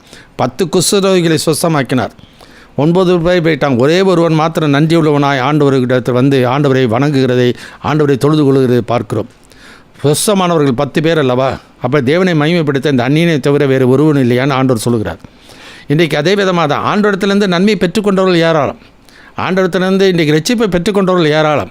ஆனால் அவரவர்கள் தங்களுடைய கொள்கையின் அடிப்படையிலே பாரம்பரியத்தின் அடிப்படையில் போய்விட்டார்கள் ஒழிய ஆண்டவருக்கு நன்றியுள்ளவர்களாய், ஆண்டவரை புகழ்கிறவர்களாய், ஆண்டவரை மறவாமல் ஒரு எண்ணத்தோடு கூட ஆண்டவர் சமூகத்தில் வருகிறவர்கள் மிக மிக சொற்பம். ஏன்னா அவர்கள் அந்த சிலுவையுடைய முக்கியத்துவத்தை உணர்ந்திருக்கிறார்கள். பவுல் 1 Corinthians 2:1 வாசிக்கும் பொழுது சொல்கிறார், நான் உங்களிடத்தில் வந்தபொழுது இயேசுவை பற்றிய சாட்சியை சிறந்த வசனிப்போடாது ஞானத்தோடாது அறிவிக்கிறவனாக வராமல் இயேசுவை சிலுவையில் அறையப்பட்ட அவரையே அன்றி வேறொன்றை உங்களுக்குள் அறியாதிருக்க தீர்மானித்திருக்கிறேன். ஏன்னாக்கா that is the power of God and salvation. அந்த சிலுவை பற்றிய உபதேசம் தான் ரட்சிக்கப்படுகிற நமக்கு தேவ பலனாக இருக்கிறது என்று சொல்லி நாம் பார்க்கின்றோம். ஏன்னாக்கா அந்த பர்பஸ் ஆஃப் காட், எதற்காக இயேசு கல்வாரியில் பாடுபட்டு மரிக்க வேண்டும். யோவான் எழுதின சுவிசேஷம் 3ஆம் அதிகாரம் 14, 15, 16. John chapter 3 verses 14 to 16. சர்ப்பமானது மோசேயினால் வனாந்தரத்திலே உயர்த்தப்பட்டது போல மனுஷகுமாரனும் தன்னை விசுவாசிக்கிறவன் எவனோ அவன் கெட்டு போகாமல் நித்திய ஜீவனை அடையும்படிக்கு உயர்த்தப்பட வேண்டும். தேவன் தம்முடைய ஒரே பேரான குமாரனை விசுவாசிக்கிறவன் எவனோ அவன் கெட்டு போகாமல் நித்திய ஜீவனை அடையும்படிக்கு அவரை தந்தருளி இவ்வளவாய் உலகத்தில் அன்பு கூர்ந்தார். எனவே சர்ப்பமானது மோசேயினால் வனாந்தரத்தில் உயர்த்தப்பட்டது போல என்ன சம்பவம்? என்ன புத்தகம் 26ஆம் அதிகாரத்தில் நாம் பார்க்கின்றோம். அவர்கள் ஆண்டவர் என்ன பண்ணுகிறார்? அவர்கள் கர்த்தருக்கு விரோதமாய் முறுமுறுத்து பாவம் செய்தபடினாலே அவர்களை மறுபடியும் வனாந்தரத்திலே அவர்களை சுற்றி வர வைத்தார். வழி நிமித்தமாய் அவர்கள் மனமடிவாகி மோசேக்கு விரோதமாக கர்த்தருக்கு விரோதமாக பாவம் செய்தார்கள். உடனே ஆண்டவர் கொள்ளைய சர்ப்பங்களை அவர்களுக்குள்ளே அனுப்பினார். அது கடித்த உடனே அநேகர் மரிக்க ஆரம்பித்தாங்க, விஷமேறி. உடனே ஆண்டவரத்தில் போய் மோசேட்டு முறையேறி நாங்கள் பாவம் செஞ்சுட்டோம், எங்களுக்கு ஏதாச்சும் ஒரு வழி பண்ணுங்கன்னு சொல்லி மோசே ஆண்டவரத்தில் ஜெபிக்கிறார். அப்போ ஆண்டவர் என்ன பண்ணுகிறார்? கொள்ளிவாய் சர்ப்பத்தினுடைய உருவத்தை செய்யுது. கடித்த பாம்பை தூக்கி வைக்கல, அந்த பாம்பினுடைய உருவத்தை சாயலை ஒரு செய்து அதை ஒரு கம்பத்தில் நட்டி தூக்கி வை. கடிபட்டவன் எவனோ அதை நோக்கி பார்த்தால் பிழைப்பான், விஷம் நீங்கி அவனுக்கு விடுதலை கிடைக்கும் என்று சொல்லி என்ன பண்ணார்? அதை தூக்கி கம்பத்தில் தூக்கி வைத்தார்கள். அதை யாரெல்லாம் அந்த நம்பிக்கையோடு அது சொன்ன வார்த்தைக்கு அப்படியே விசுவாசித்து யார் பார்த்தானோ அவன் உடனே மரணத்திலிருந்து அவனுக்கு விடுதலை, அவனுக்கு இந்த விஷமத்திலிருந்து அவனுக்கு விடுதலை கிடச்சிச்சு. எனவே அதிலிருந்து அவனுக்கு விடுதலை கிடைத்த அப்படின்னாலே இப்போ என்ன பண்ணிட்டாங்க? அதை தூக்கி வைத்த அந்த சர்ப்பத்தினுடைய சாயலிலே ஏதோ விசேஷம் இருக்குது என்று சொல்லி பிற்காலங்களில் நூற்றுக்கணக்கான ஆண்டுகளாக என்ன பண்ணிட்டாங்க? அதை அவர்கள் வணங்க ஆரம்பித்து விட்டார்கள். அதற்கு நிக்குஸ்தான் என்கிற பெயரும் வைத்து அதை உருவ வழிபாடாக மாற்றி விட்டார்கள். இதே தான் இன்றைக்கு நடந்து கொண்டிருக்கிற சபைகளிலே நடந்து கொண்டிருக்கிற ஒரு பெரிய காரியம், பயங்கரமான ஒரு காரியம். இன்றைக்கு மனிதர்கள் அதை அடைந்து உணர்கிறதில்லை. ஏன்னா செல்ஃப் எக்ஸாமினேஷன், தங்களுடைய வாழ்க்கையிலே தங்களுடைய சுய பரிசோதனை செய்து கொள்கிறதை விட அதை பங்கு பெற்று விட்டால் நமக்கு விடுதலை கிடைக்கும், அதில் ஏதோ நமக்கு வல்லமை இருக்குது, அதில் ஏதோ ஆற்றல் இருக்குது, அதுக்கு தான் ஆண்டவர் அந்த நோக்கத்திற்காக ஆண்டவர் ஏற்படுத்தினார் என்று சொல்லி இவர்கள் என்ன பண்ணிட்டாங்க? சுய பரிசோதனை செய்து கொள்கிறதும் இல்லை, பரிசுத்தமான நிலையில் ஆண்டவரோடு கூட அந்த பந்தியில் பங்கு பெறுகிறதும் இல்லை. இது பிசாசுடைய தந்திரத்தில் ஒன்று. இரட்சகரை மறந்துவிட்டு ரட்சிக்கப்பட்ட உருவங்கள் மற்றவைகளிலே முக்கியத்துவம் கொண்டு போகிறது தான் பிசாசுடைய தந்திரம். அதனுடைய நோக்கம் என்ன? ஏன் அதை இயேசுடைய பாடு மரத்தை நினைவு கூற வேண்டும்? 1:15 வாசிக்கிறோம். பாவிகளை ரட்சிக்க கிறிஸ்து இயேசு உலகத்திற்கு வந்தார் என்கிற வார்த்தை உண்மையும் எல்லா அங்கீகரிப்புக்கும் பாத்திரமாக இருக்கிறது. இயேசு அற்புதங்களை செய்தார். எதற்காக? யோவான் எழுதின சுவிசேஷம் 20ஆம் அதிகாரம் 30-31 வசனத்தை வாசிக்கிறோம். John chapter 20 verses 30 and 31. இந்த புஸ்தகத்தில் எழுதியிராத வேறு அநேக அற்புதங்களையும் இயேசு தமது சீஷருக்கு முன்பாக செய்தார். இயேசு தேவனுடைய குமாரனாகிய கிறிஸ்து என்று நீங்கள் விசுவாசிக்கும்படியாகவும் விசுவாசித்து அவருடைய நாமத்தினாலே நித்திய ஜீவனை அடையும்படியாகவும் இவைகள் எழுதப்பட்டிருக்கிறது. ஆண்டவர் எவ்வளோ அற்புதங்களை செய்தார். அவர் உயிரோடு வாழ்ந்த நாட்களிலே தம்முடைய ஆற்றலை காண்பித்தார். எனவே காற்றையும் கடலை அழைத்தினார், மரித்தோரை எழுப்பினார், குஷ்டரோகிகளை சொஸ்தமாக்கினார், குருடருக்கு பார்வையளித்தார், பிசாசிலை துரத்தினார். எவ்வளோ அற்புதங்களை ஆண்டவருக்கு செய்கிறதை பார்க்க. இதெல்லாம் எதற்காகனாக்கா அவர் தான் மேசியா, அவர் தான் உலக இரட்சகர், அவர் தான் உலக மீட்பர் என்பதை பிறக்கும் பொழுதே தூதர்கள் சொன்னாங்களே. இதே தாவீதின் ஊரிலே இரட்சகர் பிறந்திருக்கிறார் என்று சொல்லி அங்கே எகிப்திலிருந்து கொண்டு வந்த இரட்சகரையும் அவர் மறந்துட்டாங்க. அதே மாதிரி இயேசு பிறந்த பொழுது தூதர்கள் சொன்ன செய்தியை கேட்ட மக்களும் மறந்துட்டாங்க. இன்றைக்கும் அதே தான், இரட்சகரை மறந்து விடுகிறார்கள். சடங்கு சம்பிரதாயங்களுக்கு தான் முக்கியத்துவம் கொடுக்கிறதை இன்றைக்கு பார்க்கிறோம். மனிதர்களுக்கும் ஊழியர்களை நம்பிக்கொண்டு இன்றைக்கு அவர்கள் நம்ம ரட்சிப்பார்கள், அவர் ஜெபித்தால் ரட்சிப்பு கிடைத்துவிடும் என்று சொல்லி இன்றைக்கு எண்ணுகிற சமுதாயம் தான் இன்றைக்கு இருக்கிறதை நாம் பார்க்கின்றோம். எனவே அந்த ஆற்றல் ஆண்டவரிடத்தில் தான் இருக்க ஒழிய மனிதனிடத்தில் அல்ல. அதனால தான் எங்களை பவுல் என்ற பக்தன் சொல்கிறார், பலத்தினாமல்ல பராக்கிரமத்தினாலும் அல்ல, அப்படி ஆவியினாலே ஆகும். விரும்புகிறனாலும் அல்ல, ஓடுகிறனாலும் அல்ல, இறங்குகிற தேவனாலே ஆகும். நடுகிறனாலும் அல்ல, நீர் பாய்ச்சுகிறனாலும் அல்ல, விளையை செய்கிற தேவனாலே ஆகும் என்பதை ஒருபோது நம்முடைய வாழ்க்கையிலே மறந்து விடவே கூடாது. ஸோ நோக்கம் என்ன?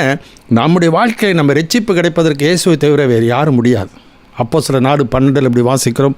பேதுரு ராயப்பர் இப்படி சொல்கிறார், அவராலே அன்றி வேறு ஒருவராலும் ரட்சிப்பில்லை. நாம் ரட்சிக்கப்படும்படிக்கு வானத்தின் கீழெங்கும் அவருடைய நாமமே இல்லாமல் வேறொரு நாமம் கட்டளையிடப்படவில்லை. வானோர் பூதலத்தோர் பூமியின் கீழானோர் யாருடைய கால்களும் முடங்கும்படிக்கு எல்லா நாமத்திற்கும் மேலான நாமத்தை அவருக்கு தந்தளினார் என்று சொல்லி நாம் பார்க்கிறோம். ஏன்னாக்கா 1 கொரிந்தியர் 1ஆம் அதிகாரத்தில் கடைசி 3 வசனத்தை போய் வாசிக்கிறோம். 1 கொரிந்தியர் சாப்டர் 1 லாஸ்ட் 3 verses. மாம்சமான எவனும் தேவனுக்கு முன்பாக பெருமை பாராட்டாத படிக்கு அப்படி செய்தார். அந்தப்படி நீங்கள் அவராலே கிறிஸ்து இயேசுவுக்குட்பட்டிருக்கிறீர்கள். எழுதியிருக்கிறபடி மேன்மை பாராட்டுகிறவன் கர்த்தரை குறித்தே மேன்மை பாராட்டத்தக்கதாக அவரே தேவனால் நமக்கு ஞானமும் நீதியும் பரிசுத்தமும் மீட்பும் ஆனார். கர்த்தருக்கு சோதனை. எதை குறித்து மேன்மை பாராட்டுகிறோம்? இயேசு கிறிஸ்துவை குறித்து மேன்மை பாராட்டுகிறோமா, அல்லது சபை கொள்கைகளை குறித்து நாம் மேன்மை பாராட்டுகிறோமா? நாங்கள் திருமணம் ஆகாதவர்களோடு கூட தான் எங்களுடைய ஐக்கியம் இருக்கிறது. திருமணம் ஆகாத ஊழியரிடத்தில் ஞானஸ்தானம் பெற்றோம். நகை போடாத மக்களாக நாங்கள் கூடி வருகிறோம். வெண்வசனம் தெரித்தவர்களாக நாங்கள் கூடி வருகிறோம். காலையில் கல்வி தான் நாங்கள் பந்தியில் பங்கு பெறுவோம். எங்கள் வாழ்க்கையில் நாங்கள் அவ்வப்போது நாங்கள் பாவங்களை அறிக்கையிட்டு விட்டு அதுக்கப்புறம் தான் பந்தியிலே நாங்கள் மனிதரிடத்தில் பாவங்களை அறிக்கையிட்டு விட்டு தான் பந்தியில் பங்கு பெறுவோம். இவ்விதமாய் அதையெல்லாம் தங்கள் கொள்கைகளை தங்களுடைய சடங்குகளை முன்னிறுத்தி அதை குறித்து மேன்மை பாராட்டுகிற மக்களை தான் இந்த நாட்களில் நான் பார்க்கின்றோம்.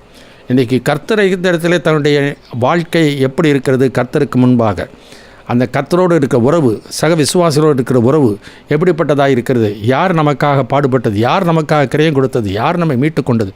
யாருக்கு நாம் சொந்தம்? யார் நமக்கு எஜமான்? யாருக்கு நாம் அடிமையாக ஒப்பு கொடுக்க வேண்டும் என்பதை நம்முடைய வாழ்க்கையில் மறந்து விடுகிறோம்.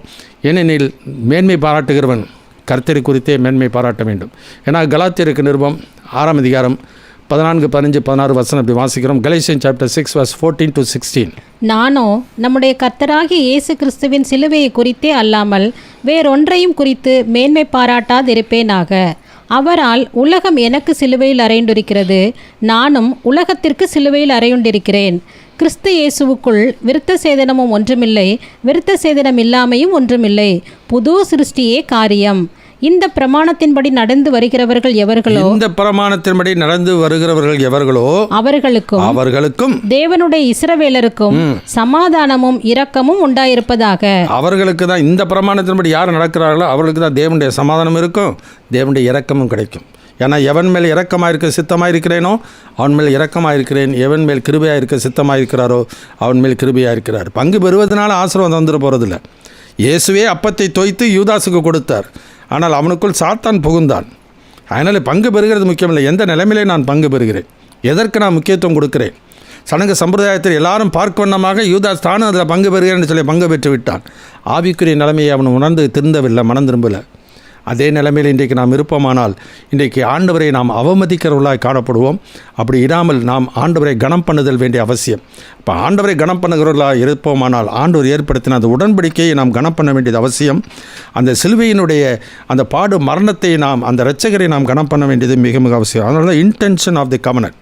அதெல்லாம் ஆண்டவர் ஒரு உடன்படிக்கை பண்ணி என்னை நினைவு கூறும்படி செய்யுங்கள் என்று சொன்னார். மத்திய எழுதின சுவிசேஷம் 26ஆம் அதிகாரம் 26வது வசனத்திலிருந்து வாசிக்க கேட்போம். Matthew chapter 26 verse 26 onwards. அவர்கள் போஜனம் பண்ணுகையில் இயேசு அப்பத்தை எடுத்து ஆசீர்வதித்து அதை பிட்டு சீஷர்களுக்கு கொடுத்து, நீங்கள் வாங்கி புசியுங்கள், இது என்னுடைய சரீரமாயிருக்கிறது என்றார்.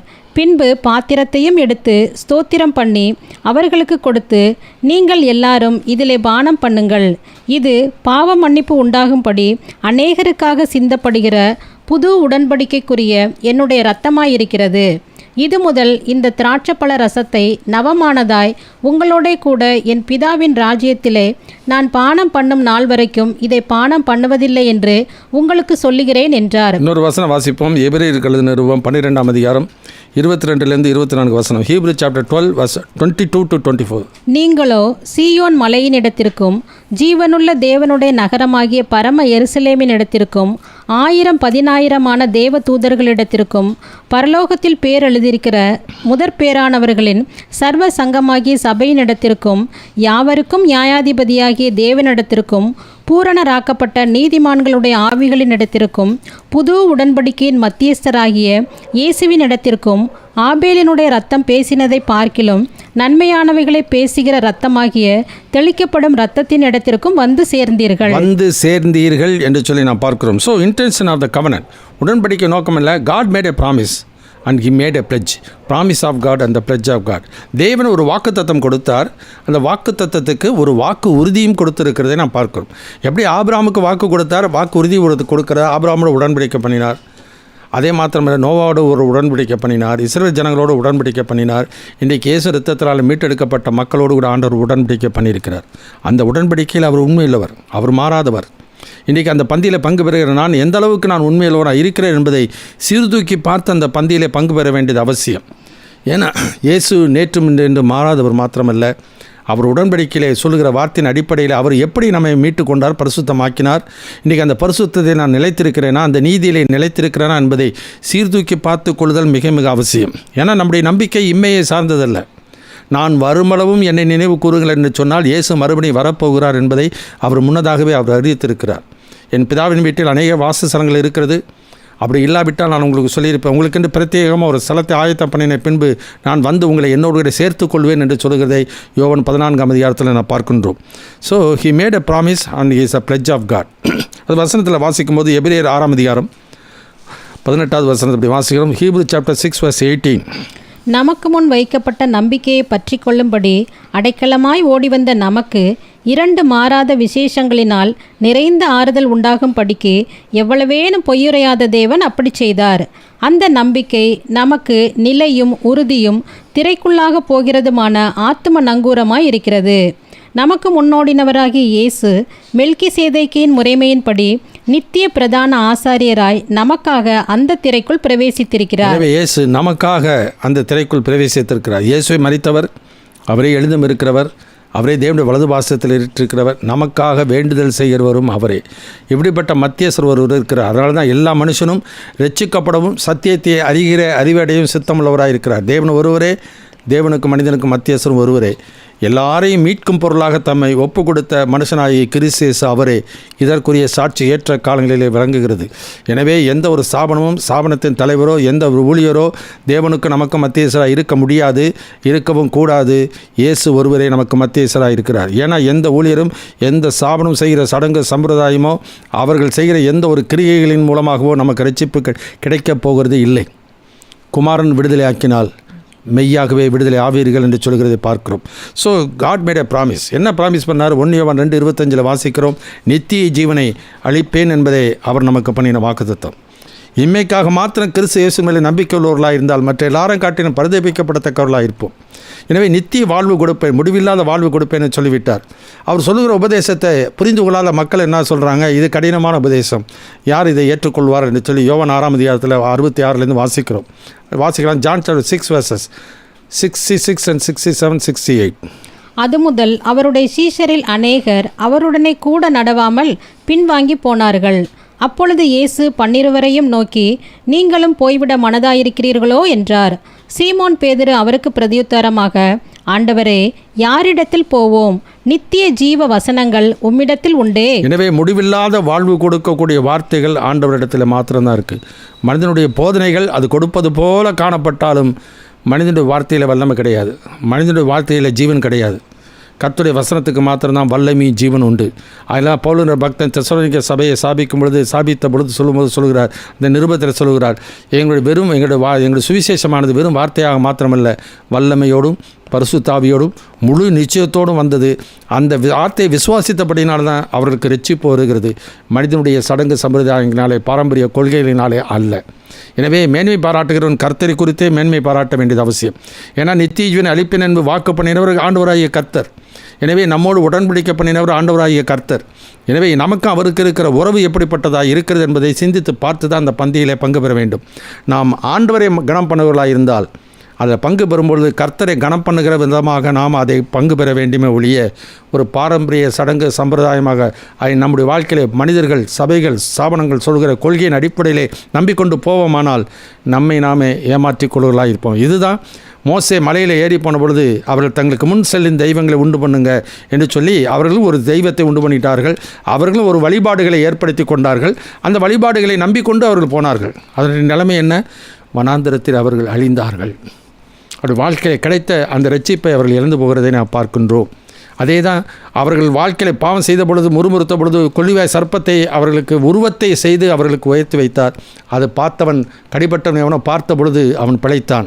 உடனே என்ன பண்ணிட்டாங்க? அதையே உருவமாக்கி, அதையே சிலை வழிபாடாக்கி, அதையே என்ன பண்ணிட்டாங்க? அதை நம்ம தொட்டாக்கா அதுலேருந்து நமக்கு வல்லமை வரும் என்று சொல்லி மனிதன் செய்கிற சடங்குகளிலே வல்லமை உண்டு என்று சொல்லி ஆண்டவரை மறக்க வைத்தான் பிசாசானவன். இன்றைக்கும் அவ்விதமாக தான் தாங்கள் செய்கிற கிரிகைகளை நம்பிக்கொண்டு போகிறார்களுடைய ஆண்டவருடைய கிருபையை சார்ந்து போகிறதில்லை.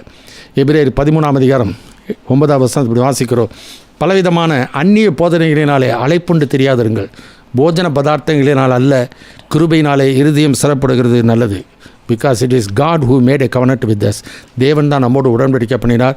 He not only made a promise but he made a pledge. ஒரு வாக்கு தத்தம் மாத்திரமில்லை, வாக்கு உறுதியும் கொடுத்திருக்கிறார். இது என் இரத்தத்தினால் ஆகிய புதிய உடன்படிக்கை என்று வாக்கு தத்தம் கொடுக்கிறதை நாம் பார்த்துருக்கிறோம். எனவே இந்த கடைசி நாட்களில் வாழ்ந்து கொண்டு இருக்கிறோம். எனவே ரெஸ்பெக்ட் அவர் ரெடிமர். இன்றைக்கி ஒரு அந்த பந்தியில் பங்கு பெறும் பொழுது இருக்கிற பக்தியானது அந்த நேரத்தில் தான் அந்த பக்தி இருக்கும். மற்ற நேரத்தில் அவர்கள் இஷ்டம் போல் வாழ்ந்து கொண்டு இருப்பார்கள். அந்த நேரத்தில் உடனே அந்த அப்பத்துக்கு ரசத்துக்கும் கொடுக்குற பயபக்தி, அதுக்கு கொடுக்குற கனம் மரியாதை, இது செய்கிறது தவறுன்னு நான் சொல்லலை. ஆனால் இன்றைக்கு அதே கனம் மரியாதை நாம் ஆண்டவருக்கு எப்போதும் கொடுக்குறோமா? எப்பொழுதும் பயந்திருக்கிறவன் பாக்கியவான் என்று சொல்லி வேதத்தில் நாம் வாசிக்கிறோம். கர்த்தருக்கு பயப்படுதலை ஞானத்தின் ஆரம்பம் என்று சொல்லி வேதத்தில் வாசிக்கிறோம். எனவே எப்போதும் பயந்திருந்து எப்போதும் ஆண்டவருக்கு பிரியமாய் வாழ்ந்து அந்த பந்தியில் பங்கு பெறுவோமானால் ஆண்டவர் அதுக்கு பிரியமானதாக இருக்கும், அந்த பங்கு பெறுதல் உண்மையானதாக இருக்கும். ஆனால் இஷ்டம் போல் வாழ வேண்டியது அந்த நேரத்தில் இந்த ஜனங்கள் தங்கள் வாயினால் இடத்திலே சேர்ந்து தங்கள் உதடுகளினால் என்னை கனப்படுகிறார்கள், அவர்கள் இதயம் எனக்கு தூரமாக இருக்கிறது, அவர்கள் எனக்கு பயப்படுகிற பயம் மனுஷராலே போதிக்கப்பட்ட கற்பனையாக இருக்குது என்று ஏசாயா 29:13-14 வாசிக்கிறோம். எனவே எந்த அடிப்படையிலே நாம் எப்படி அதில் பங்கு வருகிறோம், யாரை கனம் பண்ணுகிறோம், எதை கனம் பண்ணுகிறோம்? எனவே ரெஸ்பெக்ட் அவர் ரெடிமர். நம்முடைய மீட்பரை நாம் எப்போதும் நாம் கனம் பண்ண வேண்டியது அவசியம். எனவே இதை சிந்தித்து பார்ப்போம். நாம் எப்போதும் இந்த எண்ணத்தோடு கூட நம்முடைய வாழ்க்கையில் பங்கு பெறும்போதெல்லாம் ஆண்டவரோடு இருக்கிற உறவும் சக விசுவாசிகளோடு இருக்கிற உறவையும் சிந்தித்து பார்ப்போம். ஆண்டவர் நமக்கு தொடர்ந்து நம்மை வழி நடத்துவாராக. ஜெபிக்கலாம். எங்கள் அன்பின் பரம தகப்பனே, துதிக்கிறோம் அப்பாமை நான் சோத்திருக்கிறோம். இன்றைக்கு நாங்கள் தியானித்த வேத பகுதிகளுக்காக நன்றி செலுத்துகிறோம். ஆண்டவரே, எங்கள் ரட்சித்த இரட்சகர் இன்றைக்கும் உயிரோடு கூட இருக்கிறீர். நீர் நித்திய காலமாய் ஆண்டவர் நிலைத்திருக்கிறவர், சதா காலம் அரசாளுகிறவர். நீர் நேற்றும் என்று மாறாதவர், அந்த மகிமையின் தேவன். மகிமையெல்லாம் தொடர்ந்து எங்களுக்காக பாடுபட்டு மரித்து இந்த நித்திய பேரின்ப வாழ்வை எங்களுக்கு இலவசமாய் கிருபையாய் கொடுத்தீர். ஆண்டவரே, மரித்து உயிரோடு எழுந்து இன்றைக்கு தேவனுடைய வலது பாரத்தில் வீற்றிருக்கிறவர். ஆண்டவர், எங்களோடு பண்ணியிருந்த உடன்படிக்கையில் பங்கு பெறும் பொழுதெல்லாம் எங்கள் ரட்சித்தோர் மாத்திரமல்ல, முற்றுமுடி ரட்சிக்க வல்லவரும். ஆண்டவரே, உமக்காக காத்து கொண்டிருக்கிற ரட்சிப்பு அருள்படி மறுபடியும் நீர் வரப்போகிறீர். அதற்காக நன்றி அப்பா. அந்த எதிர்பார்ப்போடு அந்த உயர்ந்த எண்ணத்தோடு கூட நாங்கள் இந்த உலகத்தில் வாழும் பொழுதெல்லாம் உம்மை மறைவாமல் நினைவு கூறும்படி கொடுத்த இந்த அப்பத்துக்காக, அந்த பாத்திரத்துக்காக ஆண்டவரை ஸ்தோத்திரிக்கிறோம். அந்த உடன்படிக்கையிலே நீர் உண்மையுள்ளவராக இருக்கிறீர், நாங்களும் உண்மையுள்ளவராய் வாழ்ந்து ஆண்டவருடைய கிருபையை பற்றி கொண்டு உமக்கு பிரியமாய் வாழ உதவி செய்யும். உம்மை விட்டு விலகாத இதயத்தை எங்களுக்கு தாங்க. இயேசுவின் நாமத்தில் வேண்டி கேட்டுக்கொள்கிறோம் பரமபிதாவே, ஆமென். என் ஆத்துமாவே கர்த்தரை ஸ்தோத்திரி, என் முழு உள்ளமே அவருடைய பரிசுத்தமான நாமத்தை ஸ்தோத்திரி. என் ஆத்துமாவே கர்த்தரை ஸ்தோத்திரி, அவர் செய்த சகல உபகாரங்களை மறவாதே. ஆமென்.